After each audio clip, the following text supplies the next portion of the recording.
जितनी देर भगवान शंकर की भक्ति करें, थोड़ा क्लियर आवाज करिए, क्लियर, और प्रेशर बढ़ाओ थोड़ा। आप जितनी देर भगवान शंकर की भक्ति करें, ये विचार कर कर करें कि हम जन्म और मृत्यु के इस प्रपंच से छूट जाए।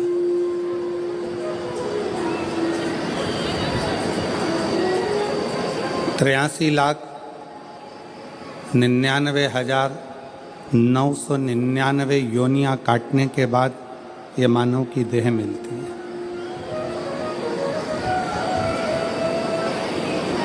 और ये 84 लाखवें नंबर की है। इसके बाद में फिर वापिस वही साइकिल घूमने लगती है, फिर पुनरपि जननम पुनरपि मरणम, फिर जन्म, फिर मृत्यु, फिर जन्म, फिर मृत्यु।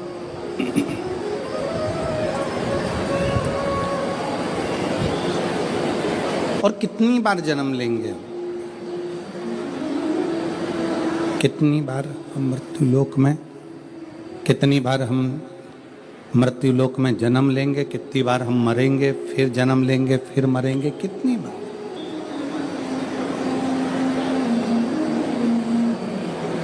कहा स्कंद पुराण में नागर खंड में एक बड़ा सुंदर संवाद आता है।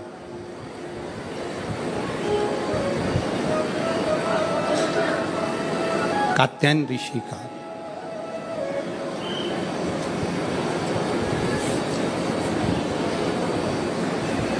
स्कंद पुराण के नागर खंड में कात्यायन ऋषि का चरित्र आता है कि कात्यायन ऋषि ने भगवान शिव और मां आद्य शक्ति की साधना करी।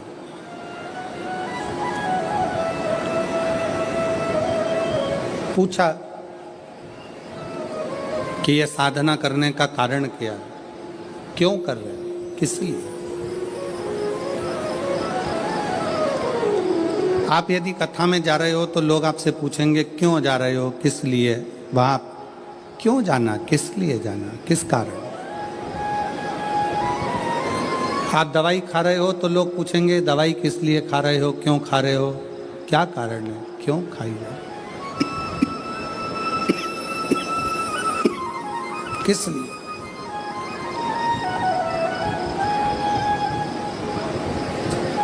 तो स्कंद पुराण का नागर खंड कहता है कि कात्यायन ऋषि भगवान शंकर की और मां आद्य शक्ति की आराधना कर रहे हैं, दोनों की। पूछा, देव ऋषि नारद ने आकर पूछा कि कात्यायन जी आप क्यों आराधना कर रहे हो, किस लिए।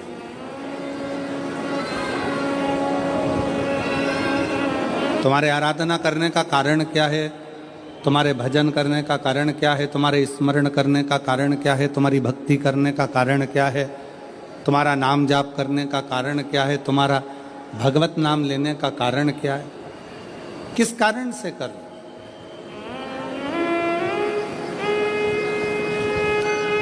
कात्यायन ऋषि बोले कि मैं बार बार जन्म ले रहा हूँ, फिर मर रहा हूँ, फिर जन्म ले रहा हूँ, फिर मर रहा हूँ, फिर मेरे प्राण छूट रहे हैं, फिर जन्म ले रहा हूँ।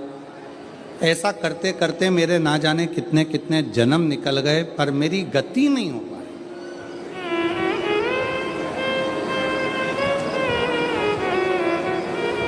कितने जन्म निकल गए, कितने। और मेरी शाहदा की जीजियों, मेरे शाहदा के जीजाओं, मेरी बेटियों बेटाओं, मेरी माताओं, मेरे भाई, मेरी बहनों, मेरे सखा, मेरे बांधव, एक बात बहुत सावधानी से स्मरण में लीजिएगा।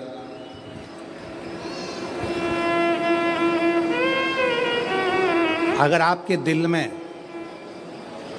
शिव महापुराण की कथा सुनने की उमंग, तुम्हारे दिल में भगवान शंकर की कथा सुनने का उत्साह, तुम्हारे दिल में भगवान शंकर की कथा में पहुंचने की उमंग, उत्साह अगर तुम्हारे दिल में आया है तो समझ लेना कि अब हम बार बार जन्म नहीं लेंगे और बार बार मृत्यु के प्रपंच में नहीं पड़ेंगे। अब हमें शिव मिल गया, अब हमें शंकर मिल गया, अब हमें शिव की प्राप्ति हो गई।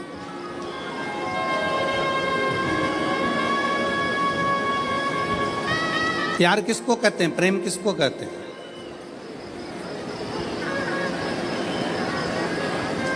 प्रेम की परिभाषा क्या है?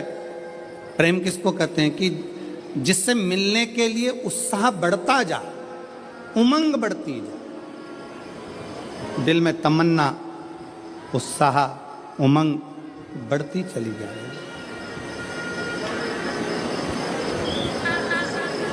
वो एक लाइन आप लोग गुनगुनाते हो ना कि तुझसे मिलने के लिए तेरी कसम, तुझसे मिलने के लिए तेरी कसम, एक मुलाकात जरूरी है सनम, एक मुलाकात बाबा से मिलन के लिए, उस परमात्मा से मिलने के लिए, उस परमात्मा के दर्शन के प्रति, उसकी कथा के प्रति, उसके भजन के प्रति, उसके मिलने के प्रति। मेरी बहनें जितनी बैठी हैं, मेरी जीजियाँ जितनी बैठी हैं, मेरे जीजा जितने बैठे हैं, मेरे भाई जितने बैठे हैं, मेरी माताएं, मेरे बंधु जितने बैठे हैं, आप अपने घर में थे, पहले दिन की कथा सुनने के लिए आप आ गए। पहले दिन इतना भीड़ हो गया, इतना भीड़ हो गया, गाड़ी बहुत दूर खड़ी हो गई, धूप भी बहुत तेज, पैदल चल चल के आप अपनी गाड़ी तक पहुँचे, ट्रैफिक में फंस गए, घर पहुँच गए। अब आपने सोचा कि अब एक काम करूंगी, मैं तो टीवी पर कथा सुन लूंगी, कल नहीं जाऊंगी। पर जैसे ही कल हुआ और वापिस तुम्हारे मन में नी 5 दिन की तो कथा है, चाहे कुछ भी हो जाए मैं तो जाऊंगी, चाहे कुछ नहीं। फिर उमंग, अब इतना ट्रैफिक में फंस गए हो, इतनी भीड़ में फंस गए हो, इतना बैठने के लिए, अगर 1 बजे कथा चालू हो रही है तो तुम कम से कम ना करते हो। ये पीछे वाले पंडाल वाले तो रात भर से इंतजार करते हैं, तब इनको दोपहर में 1 बजे कथा मिलती है। पर जो आगे बैठे हैं पंडाल में, मेरा मन कहता है, विश्वास कहता है कि आप लोग भी 1 बजे के पहले कम से कम 10-11 बजे तो आते होगे।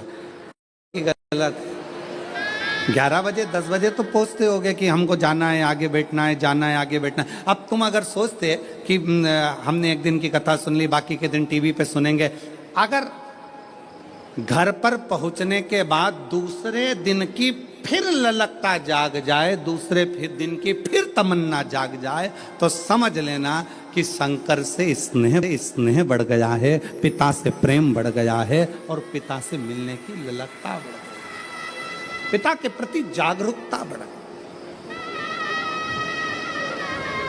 पिता की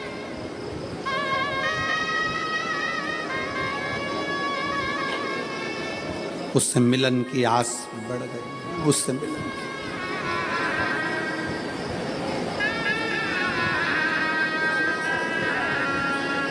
आपको मालूम है लंका का राजा रावण शंकर भगवान के कैलाश पर्वत को क्यों उठा रहा था? किस लिए? उसके रास्ते में जाने में दिक्कत हो रही थी, इसलिए। पुष्पक विमान पर बैठकर रावण जा रहा था और कैलाश के ऊपर से विमान उड़ नहीं पा रहा था, तो नीचे आकर खड़ा हो गया और गुस्से में उसने कैलाश पर्वत को उठाना प्रारंभ कर दिया। नहीं,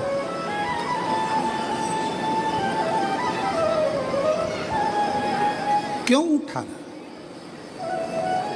रावण को क्या पड़ी थी जो कैलाश पर्वत को उठाने में लग गया? रावण को क्या पड़ी थी जो भगवान शंकर के शिवलिंग को लेकर लंका में जा रहा है और भगवान शिव के शिवलिंग में वजन बड़ा भूमि पर रखा, बाबा बैद्यनाथ के रूप में स्थापित हो गया? क्या पड़ी थी?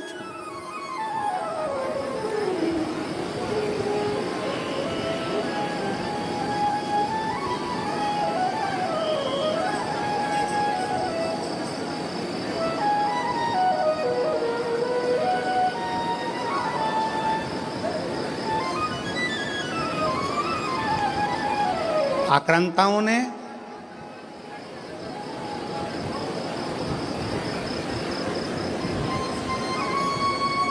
इन विधर्मियों ने सबसे ज्यादा अगर कोई मंदिर तोड़े हैं तो शंकर जी के तोड़े। आक्रांताओं ने, विधर्मियों ने सबसे ज्यादा आक्रमण अगर किसी मंदिरों में करा है तो वो शंकर जी के मंदिर पर करा, शिव मंदिर।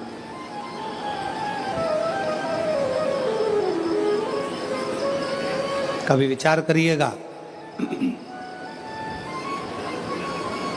कभी स्मरण करिएगा आप, विचार करिएगा आप कि रावण में ऐसा क्या था कि रावण भगवान शंकर के कैलाश पर्वत को उठाने में लग गया, भगवान शंकर के शिवलिंग को ले जाने में लग गया। आखिर वो कैलाश पर्वत में, वो शिवलिंग में ऐसा क्या है जिसको वो उठाना चाहता है, जिसको वो उठा, क्या है?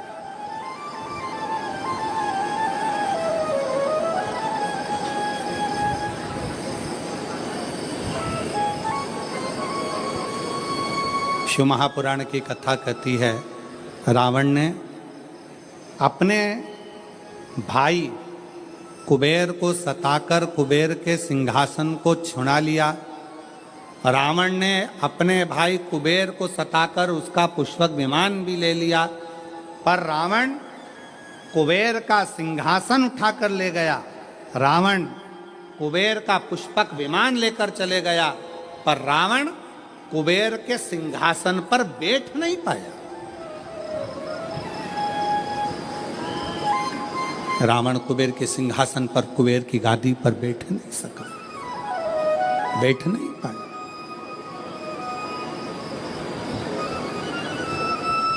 देवर्षि नारद निकल कर जा रहे थे, लंकापति रावण को देखा, रावण से पूछा क्या कर रहे हो?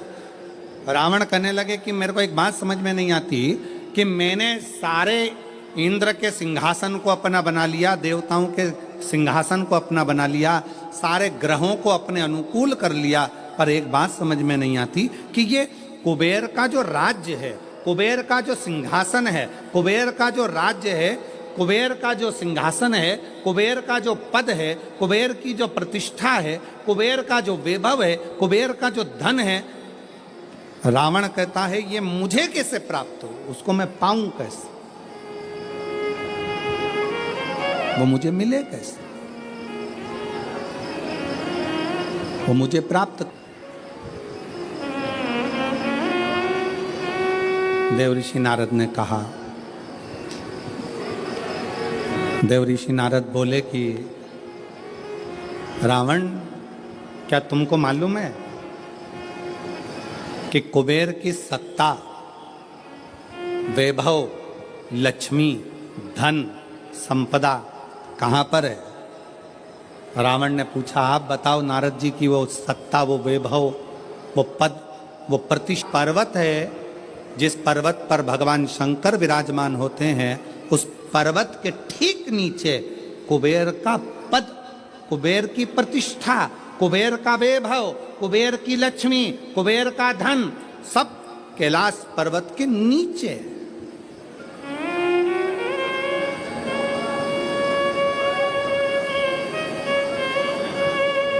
और एक बात बहुत सावधानी से स्मरण करिएगा, आप सबसे निवेदन है, जितने आस्था चैनल पर कथा सुन रहे हैं, जितने फेसबुक पर कथा सुन रहे हैं, जितने यूट्यूब पर कथा सुन रहे हैं और जितने इस पवित्र प्रांगण के अंदर बैठकर कथा सुन रहे हैं, आप सबसे निवेदन करेंगे कि कुबेर का पद, कुबेर का वैभव, कुबेर की प्रतिष्ठा, कुबेर का धन, कुबेर की लक्ष्मी सारी की सारी कैलाश पर्वत के नीचे है, अर्थात शंकर भगवान के चरणों में, शंकर भगवान के नीचे ये सारा धन, वैभव, प्रतिष्ठा सब दबी पड़ी हुई है।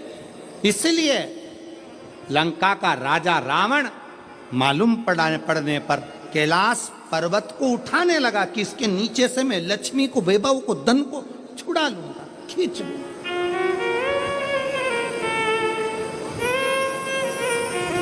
पर वो मिलता नहीं है, पर वो प्राप्त नहीं हुआ, पर वो मिला नहीं। फिर रावण ने विचार करा, रावण ने फिर विचार करा कि अगर ये कैलाश पर्वत नहीं उठ रहा तुम्हें समय आने पर लंका में शंकर भगवान को लेकर जाऊंगा। शिवलिंग लेकर जाने लगा तो भी वो शिवलिंग आखिरी में इतना बोझ हो गया, इतना वजन हो गया कि उसको भूमि पर रख दिया, ले जा नहीं सकता। मेरी जीजियों, एक बात याद रखना, शंकर भगवान के चरणों में, भगवान शंकर के नीचे, भगवान शंकर के शिवलिंग के नीचे, भगवान शंकर के मंदिर में, शिवालय में, देवालय में, शिव महापुराण में, शंकर के चरणों में स्वयं वैभव, स्वयं लक्ष्मी, स्वयं धन, स्वयं प्रतिष्ठा सदा विराजमान रहती है। जब हम एक लोटा जल शंकर जी को चढ़ाते हैं, उस जल पर हाथ लगाकर थोड़ा सा जल उसमें से झेल कर लाते हैं, अपने घर के दरवाजे पर, दुकान पर, व्यापार पर, व्यवसाय पर, अपने वाहन पर जब हम वो जल छूटते हैं, उस जल को हम छिड़कते हैं, तो ये मान कर चलना कि आज नहीं तो कल एक ना एक दिन ऐसा आएगा कि भगवान के नीचे की चरण की वो लक्ष्मी तुम्हारे घर में प्रवेश जरूर करेगी और एक दिन तुम धनपति वैभवपति बनोगे। बनोगे। और शंभु शरणे पड़ी मांगू घड़ी रे घड़ी, दुख काटो दया करी न दर्शन आपो। शंभु शरणे पड़ी मांगू घड़ी काटो दया करी दर्शन आपो। शिव जी को एक लोटा जल चढ़ाना मतलब अपने दुख को समाप्त करना और सुख की राह खोल देना, ये शिव महापुराण की कथा कहती है। एक लोटा जल हमारे दुख को समाप्त करता है और सुख का मार्ग खोल देता है।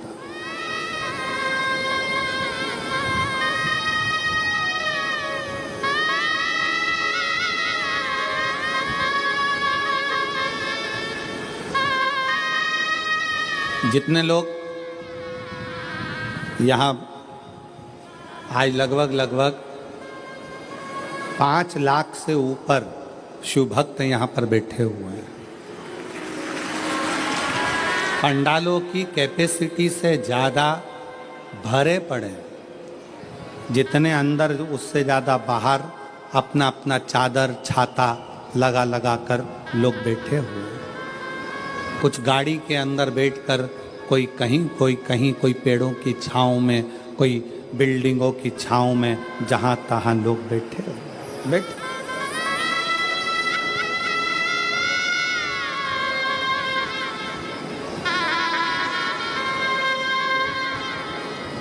अब ईमानदारी से बोलो,